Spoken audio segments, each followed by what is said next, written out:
Un sistema semipresencial que permitise levar a universidade a todos os recantos do país.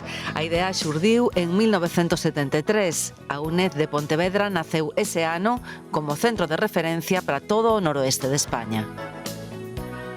Xunto cas Palmas de Gran Canaria foron os dous primeiros centros que abriron en toda España. Eu sempre digo que foron uns visionarios, aqueles homes e mulleres que puxeron en marcha a UNED e un centro universitario como de Pontevedra, porque a día de hoxe eu creo que se non existira había que haberlo inventado en aquel momento.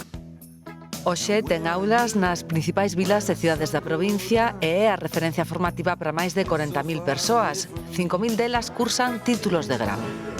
Somos a cuarta Universidade Pública de Galicia e o máis importante é que nós non temos nota de corte.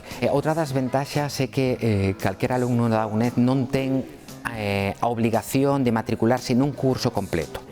Isto permite que moitos escollan a UNED precisamente pola posibilidade de compatibilizar estudos e vida laboral para desenvolver habilidades que poden axudar no seu traballo actual. ¿Qué tal? Buenos días. ¿Qué tal? Venía a preguntar porque acabé el grado en Ciencia Política y para saber las asignaturas que tengo convalidadas en el grado de Sociología. Y la UNED da esa facilidad de dar estudios a distancia y también poder trabajar, que eso es lo primordial que buscamos los que estamos de fuera. Este perfil de traballadores que estudan ou de xubilados era o habitual antes na universidade a distancia, pero as cousas cambiaron e hoxe o 30% dos alumnos da UNED son rapaces e rapazas que acceden por primeira vez á universidade. Así podo xestionar eu os meus tempos, temos a biblioteca, temos ordenadores, temos unha rede de internet que é moi rápida. Tamén tes tutorías cos profesores que se queres, van a axudarte en todo momento, aunque non estés aquí presencialmente. Son partidaria de que, bueno, gustame máis impartir estando a xente na aula, pero tamén poden facer a distancia. Poden, ademais, facerte consultas ao correo electrónico. O importante é eso, é motivar. Que sucede que, aínda que os motives, a realidade é que teñen que ser un examen tipo test e superalo. Aquí teñen unha labor individual moi importante. O mesmo ca o material didáctico e as instalacións, a oferta de títulos e microtítulos da UNED é moi completa.